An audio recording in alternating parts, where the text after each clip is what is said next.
Un siguiente elemento que deberíamos tener en cuenta en la planeación de un pitch son los referentes. ¿Y a qué hago alusión con esto? Pues a todas aquellas ideas o elementos que puedan aportar a imaginar y contextualizar lo que tiene que ver con la imagen, el sonido y la narración de nuestra historia. Por ejemplo, si pensamos en algún cortometraje, en alguna película o en este caso el ejemplo, una serie web. Aquí debemos pensar cuáles son nuestros principales referentes, digamos, qué nos inspira prácticamente, qué nos inspira a través de la imagen, si es que es alguna pintura, por ejemplo, si es alguna fotografía, o si son referentes mucho más claros establecidos en el género. Por ejemplo, si esta es una serie de terror como suspenso, entonces voy a buscar referentes que se hayan hecho de este tipo en series, en películas, cómo es estéticamente, qué los utilizan, qué composición utilizan, qué clase de colores utilizan, ¿cierto? Qué paleta de colores tienen establecida, cómo es el sonido, qué diseño sonoro utilizan, qué elementos destacan, por ejemplo, en este tipo de géneros. Es importante tener referentes porque puede ser que nuestro patrocinador simplemente sea, no sé, una gran empresa, puede ser un banco o puede ser alguna institución a nivel nacional, que de pronto los jurados no necesariamente tengan idea de la producción audiovisual y cinematográfica, ¿cierto? Entonces es importante que ellos entiendan que cuando hablamos de planos, como cuando hablamos de composición, de imagen, de luz, de color, lo entienden a través de referentes y no solo por nuestras palabras. Por eso es tan importante que lo dejemos ahí muy claro. Entonces por eso ahí en la presentación dice un do, ¿qué es lo que hay que hacer? Siempre usar referentes, todos los que se puedan para dar el mayor contexto en nuestro pitch. ¿Y qué no hacer?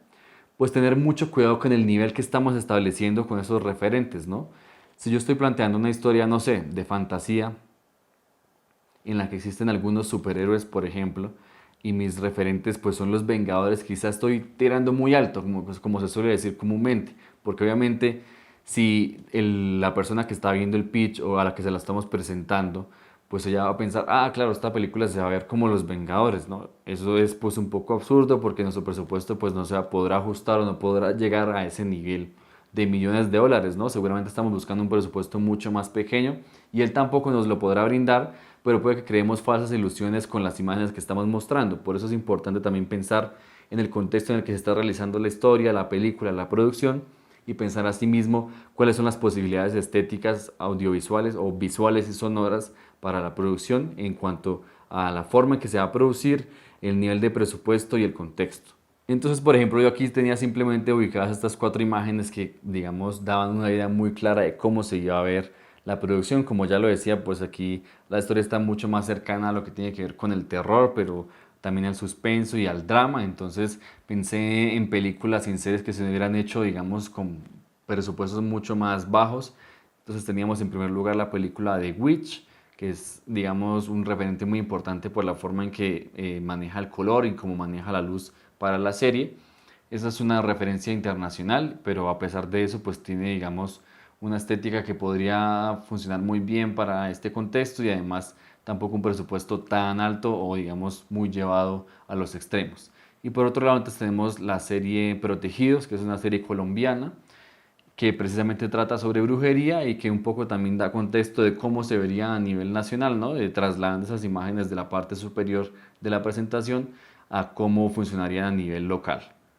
Si pensamos ahora en los personajes, pues también es importante, como ya lo decía, darles un poco más de detalle y darles más, digamos, profundidad para que las personas puedan conectar con esos personajes, para que generen identificación con la historia y con las situaciones que van a vivir durante toda la narración. Entonces también es importante pues darles una descripción así sea básica, como la vemos acá, pues es una mujer campesina, humilde y modesta, que tiene férreas convicciones pues muy ligadas a su religiosidad, ¿cierto? Y a su idiosincrasia. Estos ya son detalles pues importantes porque una persona de este tipo no va a comportarse o no va a desarrollarse durante una historia como lo podría ser una persona que es atea, por ejemplo, ¿cierto?